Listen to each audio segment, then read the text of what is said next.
कालू बाबा भटकते भटकते एक गांव में आ पहुंचते हैं और वहीं गिर पड़ते हैं और कांपती आवाज में कहते हैं, भाग जाओ सब लोग, इस गांव में बहुत बड़ा खतरा आने वाला है। और इतना कहते ही बाबा वहीं दम तोड़ देते हैं और कुछ ही देर बाद बाबा की लाश हिलने लगती है और देखते ही देखते वह एक छोटी गुड़िया में बदल जाती है। फिर वही गुड़िया एक मानव आकृति वाली गुड़िया में बदल जाती है और उसका सिर जोर जोर से घूमने लगता है। देखते ही देखते वह गुड़िया वहां से गायब हो जाती है। उसी गाँव में रायस्टर सुबह के समय अपने छोटे भाई ज्ञान को समझा रहा होता है, देख भाई, आज मैं दूसरे गांव जा रहा हूं तो घर और गैराज की सारी जिम्मेदारी तुझ पर है, तू संभाल लेगा ना भाई। तो ज्ञान ने सिर हिलाया और हामी भरी। रायस्टर वहां से चला गया। जैसे ही रायस्टर गांव की सीमा को पार करता है तभी जैसे गांव का रंग रूप ही बदल जाता है। दिन के समय ही शाम हो जाती है और चारों तरफ एक डरावनी हंसी गूंजने लगती है। तभी गांव के चौराहे पर वही डरावनी गुड़िया प्रकट हो जाती है और कुछ मंत्र पढ़ने लगती है। देखते ही देखते वह अपने 2 और प्रतिबिंब वहां बना डालती है और उनसे कहती है, जाओ रायस्टर के आने से पहले इस गांव को बर्बाद कर दो। इतना सुनते ही वे दोनों प्रतिबिंब वहां से गायब हो जाते हैं और गांव के एक एक कोने में जाकर प्रकट हो जाते हैं। और जो भी आदमी उन्हें दिखाई देता वे उनके ऊपर बस हाथ फेरते और देखते ही देखते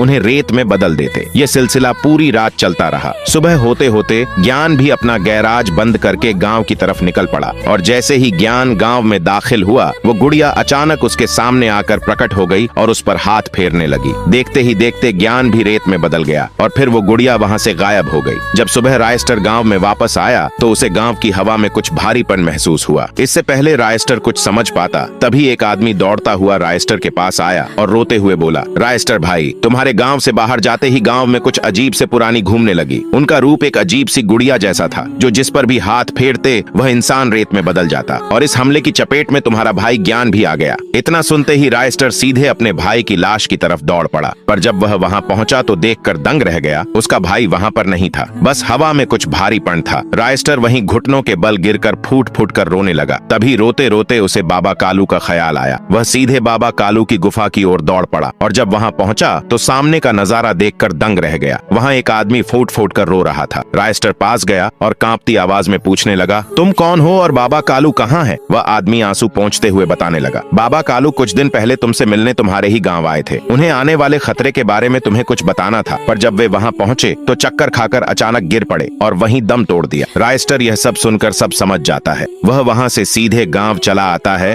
और शाम होने का इंतजार करने लग जाता है। और जैसे ही शाम होती है वह खुद ही तंत्र विद्या का घेरा बनाता है और मंत्र पढ़ना शुरू कर देता है। कुछ ही देर बाद वहां एक अजीब सा प्राणी प्रकट हो जाता है। रायस्टर घुटनों के बल गिरकर कहता है, ओ महान गुरुदेव, मेरी मदद करो। अब सवाल यह है कि क्या वह अजीब सी प्राणी रायस्टर की मदद करेगा? अगला पार्ट देखने के लिए कमेंट